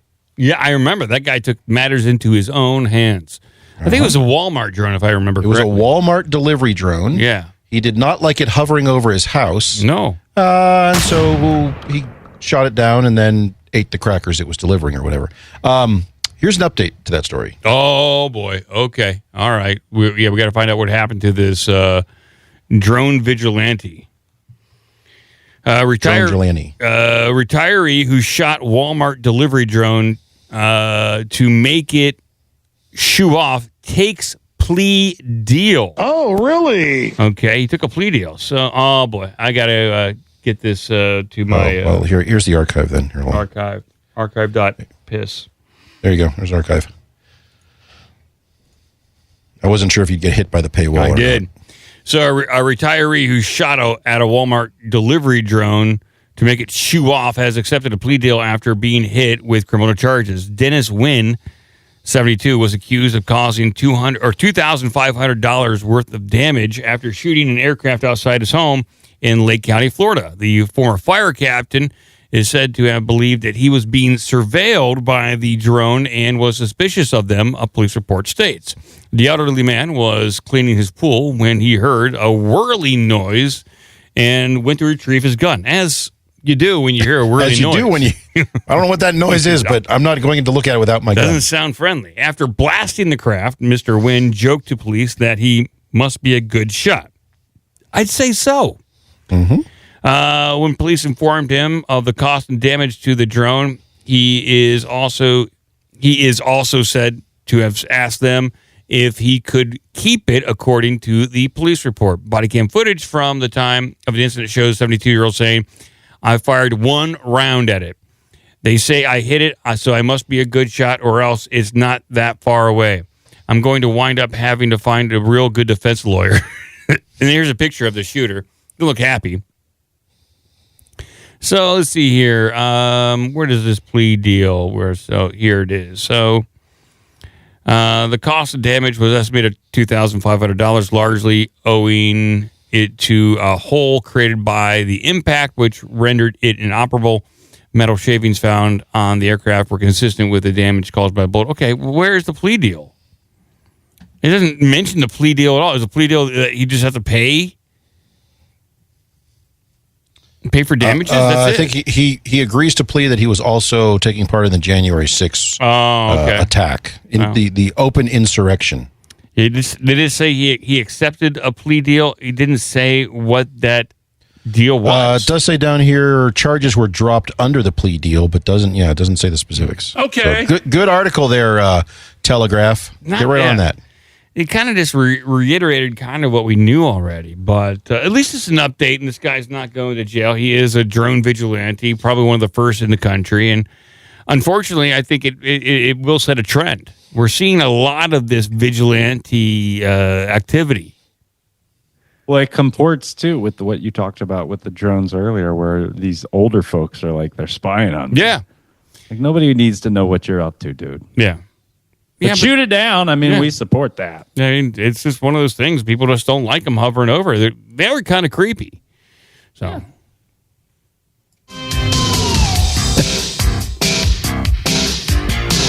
I know that. By the way, this guy's a character. Reading through the police report, it says while he was during the initial arrest, when he was handcuffed with his hands in front of him, he commented, "I can't breathe. I can't breathe. I can't breathe." That was a good one. Let's see. I'm still trying to find details on his plea deal here. Secret. It's a secret plea deal. They're squiggly wiggly. Let's see. There's no specifics on it. Okay. Pay to fine. Read about it. Yeah, I don't know. Whatever. You piece of shit. Jeez. Ron Perlman is just mad. He goes from 1 to 60 in 2 seconds. Do you think that's his response to his kids when they ask him about something? Probably. You piece Dad, of shit. Dad, where's Syria? Read about it. Go look it up online, kid. I can't find it online. You piece of shit. All right, here's some more news here, which is good news. I don't know if you guys did you guys discuss the Alex Jones situation? No, we didn't discuss the situation at all. No. Okay. Well, this comes from NPR, so you know it's 100% above board and no twist at all in this. But some good news for AJ, at least in the short term. Yeah, bankruptcy judge rejects the Onion's bid for InfoWars. That's some good news on that front. Yes, it is good news. Yeah, the owners of the Onion say they are deeply disappointed in the judge's decision to reject their bid to buy Alex Jones's InfoWars company. Late Tuesday, a federal bankruptcy judge said last month's auction of Jones's business and the Onion's bid, which had been selected as the winner, were flawed. Yeah, it was a secret bid, and the families just wanted basically to give the InfoWars to the Onion without any money really exchanging hands. Yeah, but they used the potential promise of the money from the lawsuit as their bid. So they bid like the $1 billion or whatever. It was a whole bunch of general shenanigans. It was chicanery. It was a bit hinky. Like me saying, Mike, I'm going to win the lottery sometime in the next couple of years. So I'm going to bid the amount that I'm going to win in the lottery on this auction, even though I don't have that money yet. But I'm going to. Yeah, let's do it. After 2 days of testimony in Houston, Judge Christopher Lopez took issue with what he called the lack of transparency in the process, the uneven playing field, and the failure to maximize value for the people to whom Jones owes money. Yeah, that's the thing. It's like he's on the hook for $1 billion plus. And so if they're doing all this stuff to not maximize the amount of money he can get out of InfoWars by some backroom deal, then it shows it's just all rigged against him, and he's never, ever going to be able to dig himself out. What I'm thinking, and this may be completely off base, were they using the potential cash that the families were going to get as the money that the Onion had? So the Onion didn't necessarily have to have the cash on hand, but Alex Jones would liquidate, which would give the families the money, who then would give that money to the Onion to ultimately pay for InfoWars. So this is how I think it would work. That the Onion would take ownership of... Joe, I need a diagram of that. Can you show arrows as to who's sending money where? So the Onion, so that the families would give InfoWars to the Onion. And the Onion would then be in charge of liquidating all the assets. So they could sell computers for $5, $500, $5,000. It's up to them and what they could get on the market for it. So it might be $1 million, it might be $5 million, but they're not giving any money directly at the time to the families. It's all theoretical. They might not be able to get any money for anything out of InfoWars. It might be $100,000. It's all theoretical because there's no money being exchanged. So it's like, we will give you money out of the potential of the selling of these assets by the Onion to the family. That's all it is. And the judge is like, well, no, because there's other real bids. That's how that works. There's other real bids, and this is all going to pay off this fine. And to do this, it negates the purpose of this auction, which is to maximize the amount of money to give to the families. And it just shows that the families did not care about the money. This is all about punishment. That's it. But we all knew that anyways. I'm upset by this. Yeah. The family said Jones repeated lies that the 2012 shooting never happened prompted his followers to mercilessly stalk and threaten them for years, which I don't think happened. I don't think any of that's true. I think certain people maybe harassed them, but I don't think that people were doing that because of Jones. After Jones refused to cooperate at trial, judges in Connecticut and the families found him liable by default. And by the way, I went online and I said, well, the family should have asked for a retraction. And someone chimed in. It's like, well, they did. They did ask for a retraction. And I tried to find the actual retraction, the request. And the families made a request via the media. They announced to the newspapers that they would like a retraction. But I couldn't pinpoint if the families ever sent a formal request to Alex Jones to ask for a retraction for his statements, and that he verifiably got that request. I was told it's in some court document, but I couldn't track it down. The family did they also ask for that via the media while laughing immediately prior? I don't know. I guess can you just ask for a retraction if you just say it to like a newspaper? It's like, hey, I'm looking for a retraction from this person. I'm not going to tell them directly. I'll tell you. But it's like declaring bankruptcy. This is kind of how weird the entire situation is. It's like they let all these like things that would normally have been thrown out of court, they let them through. So, okay, let's see how this winds up here. It seems that the good was held hostage to the better. I don't know what that means. Soon Alex will begin to pay his debt to these families, and he will continue doing so for as long as it takes. Well, yeah, he owes like $1.5 billion. Yeah, they'll get that in 14,000 years. Yeah. Hilarious. This man has been to the year 6,000, and Alex Jones is still paying off that debt. Yeah. Well, for the time being, InfoWars is still going. It's still there. Still doing its thing? Yeah.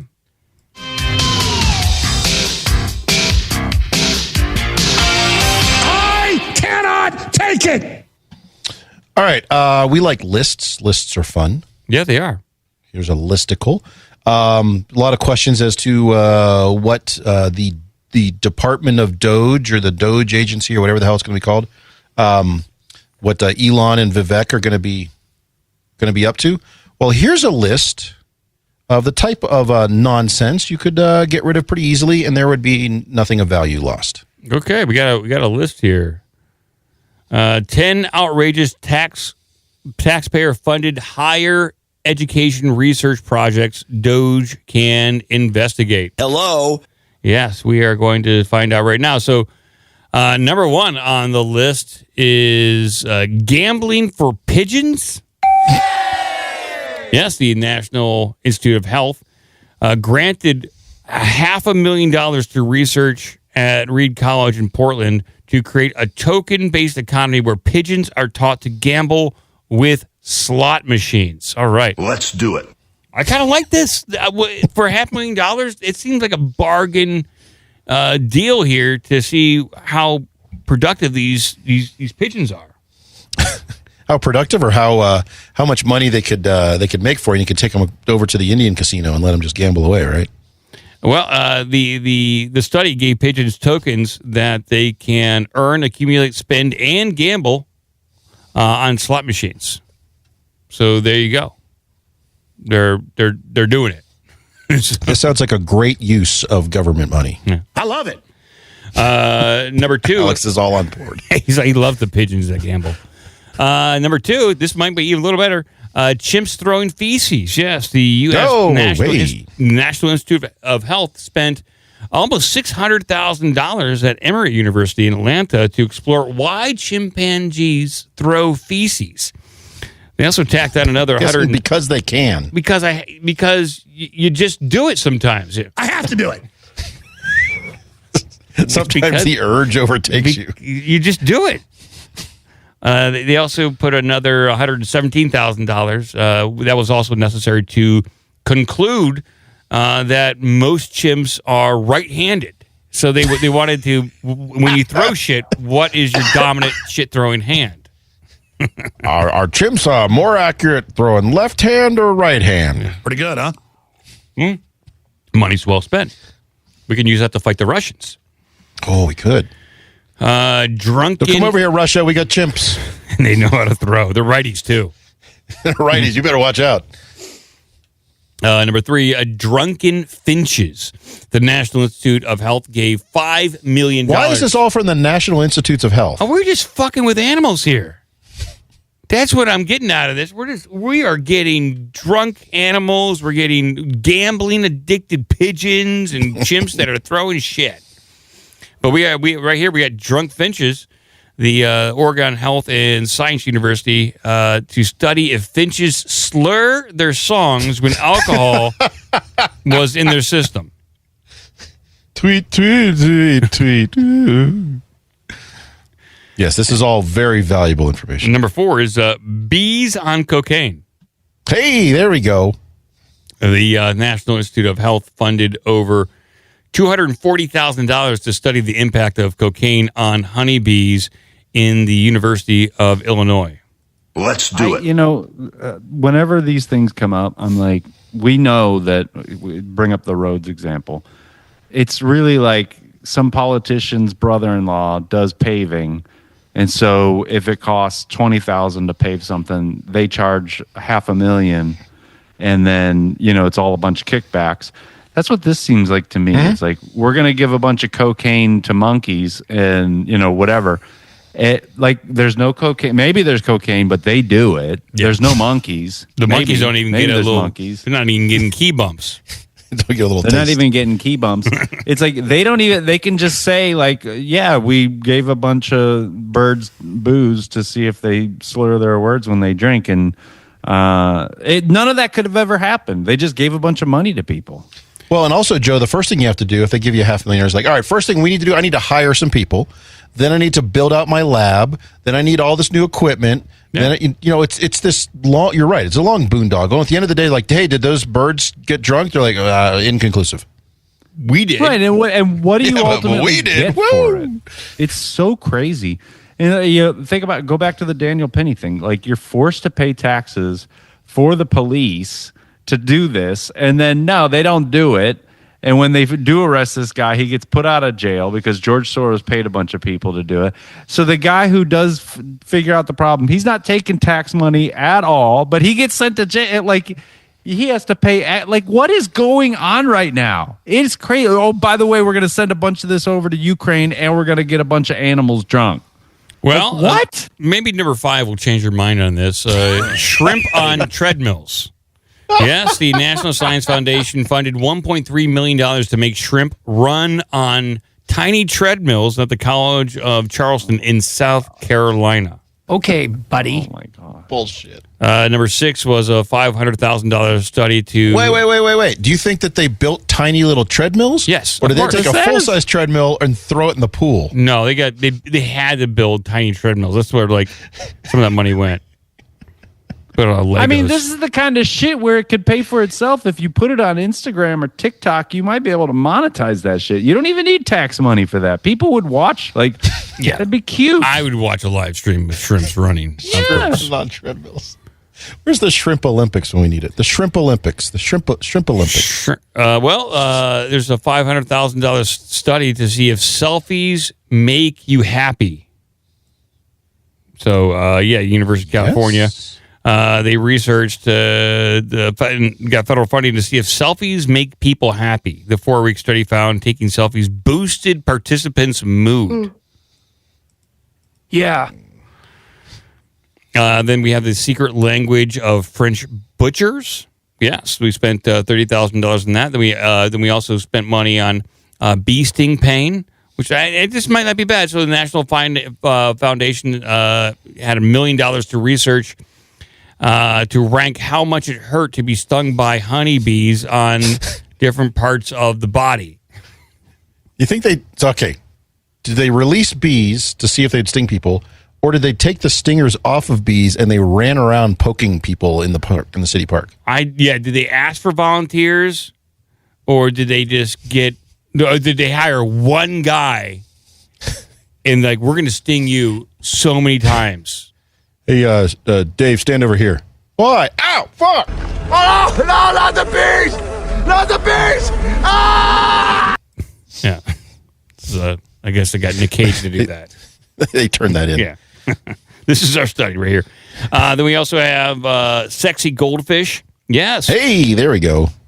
Yeah, real hot here. Line that one up with the shrimp on the treadmills and the sexy goldfish. Oh, man, this is just streams, just printing money at this point. The National Science Foundation awarded $3.6 million to study at the Bowdoin College in Maine, where a portion of this funding went to experiments on what makes goldfish feel sexy. Where'd the other portion go? You know damn well what you're doing, mister, and shame on you. Researchers discovered that when given sex steroids, male goldfish exhibit more social behavior and swam closer to their female counterparts. I could have told you that. And then number 10, we have AI toilets. Okay. Hey, I'm all on board with that. We need toilet tech. We need to increase our toilet tech, but the National Cancer Institute funded nearly $7 million to research Holy shit. No pun intended. At the Stanford University to build AI toilets. The toilet is equipped No, read that again. To build a single AI toilet for $7 million. Yeah. God.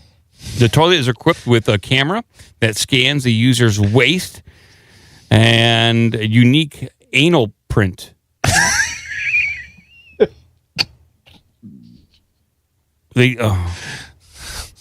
This sounds like something out of CSI. Oh, we scanned his poop, and we can track down the criminal now. Everyone go poop in this bag. So instead of like criminals giving your fingerprints, you're going to force them to give their anal print. Yeah, and it only makes common sense. Make him eat all this chachos and wait till tomorrow. They built this toilet. Where is this toilet now? We paid for it. Yeah, that's who's using this toilet? This belongs to the taxpayers. It belongs in a museum. It belonged in a museum. I want to go use the $7 million AI toilet. Well, I do. I mean, we paid for Stanford AI toilet. Where is it? Yeah. At least some Americans should be able to sign up to use it. Like, sometimes when you visit D.C., he's like, I'm going to visit my congressman. Well, I'm going to visit the AI toilet, Why not? We paid for this shit. Put it at the Washington Memorial. Why not? At the top. Where is the toilet? This is the thing. This is the biggest scandal. Maybe the drones are looking for that toilet. No, you're not going to find it, Christian, because I think they. Here's a huge article from the Stanford, when they finished this in 2020. But I want to know, where is the toilet? I think Russian spies took it. We're going to find that toilet.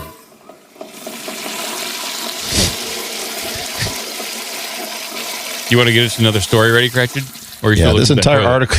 This entire article that doesn't describe. Wouldn't you want to know if someone's saying, like, wouldn't you? Let's take a picture of the toilet. Here's the toilet. Whatever. But no. This entire article, and there's not one bit on where the $7 million toilet is. It's tough to find. We need another $7 million to find the toilet now. Yeah, I need $7 million to find the $7 million toilet. We forgot to put an RFID tracking chip in the thing. Didn't have GPS. All right, let's get another story. Receiving a mayday on all frequencies. So here's just a weird one. Guy in Florida goes into a grocery store like you do. Steals a bunch of, let's just say, baby-themed things while dressed as a baby. All right. Okay. Let's see if bring up on screen right here. Florida man wearing blue bonnet and flowery dress allegedly steals 28 cans of baby formula from Publix. I love that headline. All right. Maybe he was trying to convince people that he was the baby in need. There was a He was the baby the whole time. Yeah, he was the baby. By M. Night Shyamalan. Maybe that's his get out of free jail card. You're not going to race the baby, are you? I'm underage. Look at goo goo. It is very distracting. It is like disarming when you see a grown man dressed as a baby. You're like, what the fuck is going on here? Who drives around on a motorized cart while wearing a blue bonnet, purple and red flowery dress, black jacket, and white tennis shoes, and makes off with 28 cans of infant formula? Well, a Florida man. So Cape Coral police are looking to identify a man around 9:40 p.m. Saturday dressed as described while roaming the Cape Coral Publix.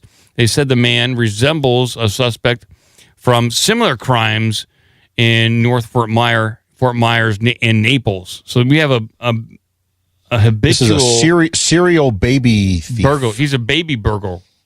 The baby burglar. Police responded to Publix at Midpoint Center, where workers said she saw the man in his 50s. Obviously not. That's false. She's lying. It's a baby. He's 50 months.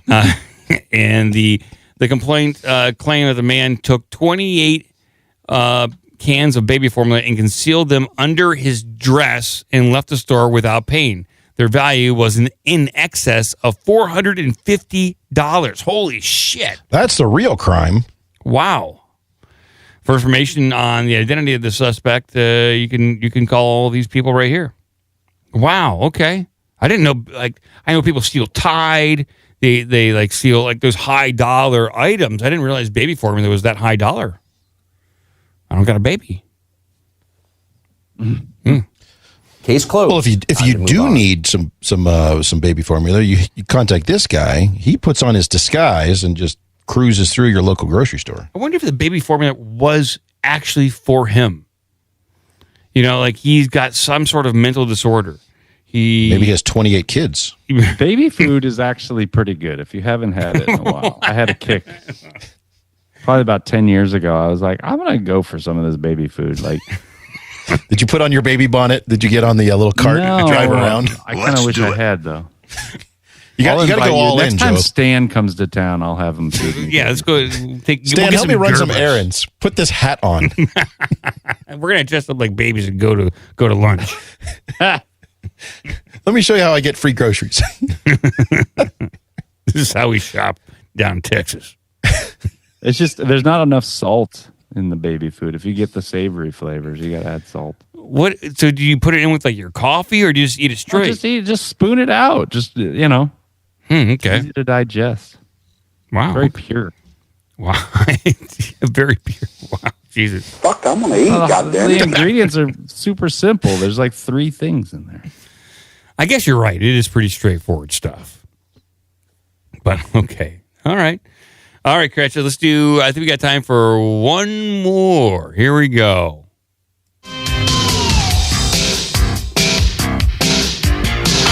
White men can't jump. Hold on a second. Quick update. I found pictures of the $7 million toilet. You got it. Wow. I want to know where the other $6.9999999 million went. It certainly doesn't look like a $7 million They call it the toilet. magic toilet. Magic toilet could monitor users' health, says researchers. It doesn't look like a $7 million my toilet looks way cooler than that. Yeah. Scroll down to see the actual photo. It's worse. That is ridiculous. There's like a little GoPro in there. Look at that guy. Stupid. This stuff Dude, my sucks. fucking toilet looks amazing. I should post it in the Discord. You should. People would love to see your toilet. And it's got a camera in there looking at your beehole. Yeah. Look at that camera right down there. Do you think maybe they built this first and then scrambled to describe why they're putting cameras in toilets? Yeah, it's like, we got to justify this somehow. To get in the what are you top doing there? secret. It's research for poop.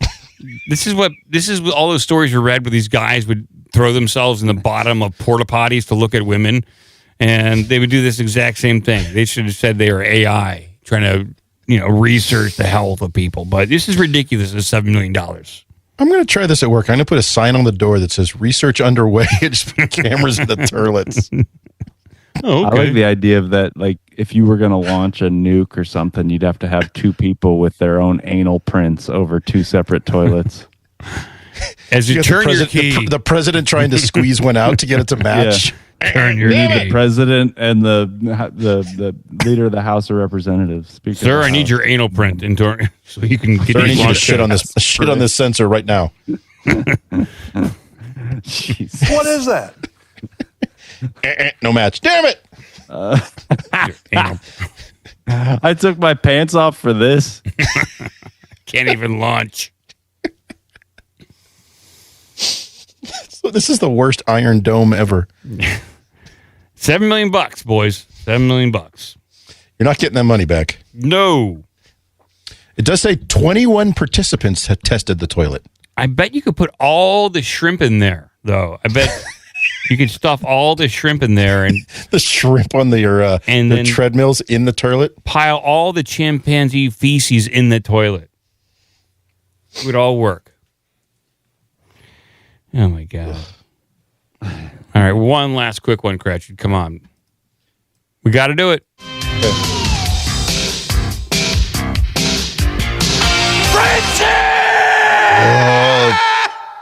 Wow, that was all right. Let's go with this one. Here's another follow-up story from Ohio. You guys being Ohio boys will enjoy Oh, this. yes. You recall a couple months ago, there was a court in Ohio back in July that ruled boneless wings don't necessarily have to be boneless. That's great, Bob. I remember that. It was a very controversial ruling. Very controversial. It was all over Ohio. It went to the Ohio Supreme Court this week. Thank God, because I did not agree with they ruled on it. Oh, my God. So here's your update. Oh, boy. Ohio makes some really messed up decisions here. I'm scared. So Ohio Supreme Court stands by asinine ruling that boneless chicken wings do not mean without bones. The wake up for Tuesday, December 10th. Okay. I think it's just that's the Cleveland newspaper. This is insane. I don't agree with this. This is insane news. And I've got 3 stacks on this right here. The Ohio Supreme Court in July ruled that lower courts were correct to dismiss the lawsuit filed by a man who ate a boneless chicken wing and got a bone stuck in his throat. The boneless, the Republican justice held, described the cooking style. A reasonable consumer could have reasonably anticipated and guarded against the bone at issue in this case. I totally disagree. So he couldn't make his case to a jury. This decision was ridiculed nationally, of course. The plaintiff asked the court for reconsideration, and a ruling announced Monday handed back the same decision, but not without pointed dissent from the Democrat and citation from Cleveland.com's editorial board. I agree. I like how Cleveland.com inserted themselves into this as if they are able to rule on Supreme Court. They have influence cases. They have supreme influence over the Ohio court. Wrote Democrat Justice, if the public can't trust the judiciary to be faithful in the small things, like whether boneless can reasonably be understood to not include bones, how can the judiciary be trusted with greater things? I typically agree. But I don't agree with the ruling at all. This is big chicken influencing the Ohio political system. You think while they're turning in this ruling, like a giant chicken goes running out of the back of the room? Yeah, this is sloppy and lazy. I don't like it. The only justice on this would be if one of the Supreme Court justices chokes to death on an arguably boneless wing. That would be ironic. It would be ironic, and yeah, I'm at the right. The EMTs are like, you're not choking on anything. There's no bone in that. So here's the bad thing about Ohio, and this is what one of many things. All right, folks, hold on. He's gonna let you know. Like the Republicans in Ohio think that since they got voted into office, that they can go buck crazy with their like religious bullshit, and that's not why they were voted in. It's like there's a lot of libertarian-esque kind of people in Ohio, fairly liberal socially, conservative otherwise. But now they want to they do their anti-marijuana stuff. They want to rule in these asinine ways about what boneless means. This is all like old school, like stuffy neocon Republican bullshit way of thinking. And this is not why they were voted in. Their way of thinking is antiquated and counterintuitive to what most conservatives really think in Ohio. They're out of touch. They're out of touch, Joe. Out of touch here in Ohio. Didn't they do some trans stuff recently? Like there was like a bathroom thing. Like I was like, Ohio? I got look cameras in these bathrooms.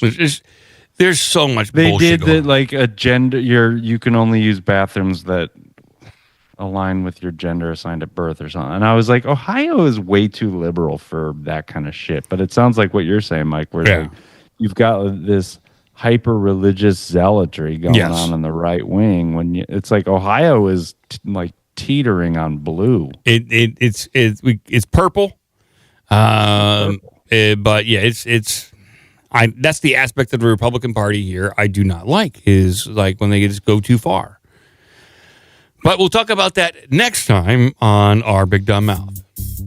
Will we? No. Please, let's not. Well played. Saturday will be entirely about the $7 million toilet. It'll be about the $7 million toilet and everything we hate about Ohio. Yeah. You're coming back to Ohio, aren't you, Joe? Yeah. Oh, get some boneless wings. Yeah, let's go I'm choke get to some death. with bones in them. A choke on imaginary bones. Well, you guys got your packages shipped out today. You should hopefully receive them maybe this weekend or early next week. Thank you. Underestimate how long it takes mail to get here. Big boxes. Hilarious. Big boxes. Okay. Keep that in mind. And until next time, people, go to obdmpod.com or ourbigdumbmouth.com. You can join the Discord for $1 a month via Patreon or a PayPal donation, and we're in there. We're trading stories. I got big help from C Murder in there today, and Chris23, Abs in a Six Pack. We're talking about Alex Jones clips of the week, and they sent me some links to grab some stuff. So thank you guys. And RS Harmful put a bunch of audio in there too. I gotta grab some of that stuff. So thank you guys for contributing to the show and helping produce big time. This is damn exciting stuff. Yeah, it is. It is. It helps. It's very helpful. Rip Torn loves it. Very, very helpful. Maybe this whole entire drone situation will be resolved by the weekend. We'll see, though. Maybe they will find what they were looking for. Probably not. They won't tell us. Without you. They won't tell us. I'm all riled up. We'll see what Pissbeard has to say. Yeah. Not much. He's been out of the government. What more can he possibly tell?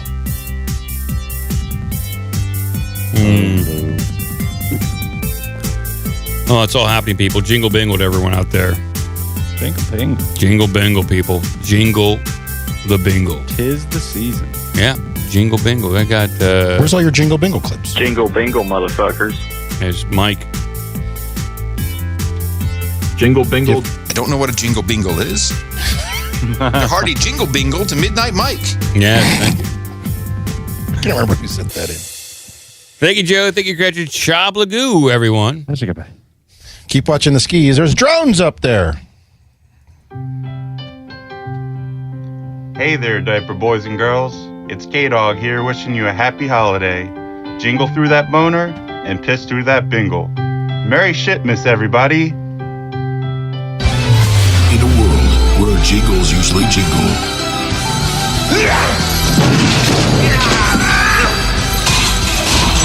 This year, get one single Pringle, big biggity bingle.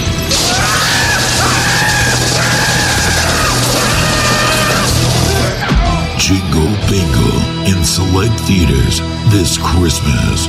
Jingle, bingle, where'd you get those Pringles? Epstein's dead, Epstein's dead, but he didn't kill himself. Made some tapes for the Israeli state, and Clinton got away. Hey, Epstein's dead, but he didn't kill himself. Made some tapes for the Israeli state, and Trump is overweight. Hey!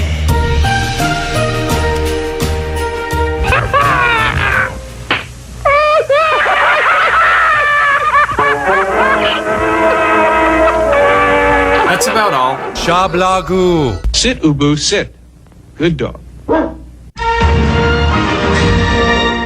Well, now you know the rest of the story.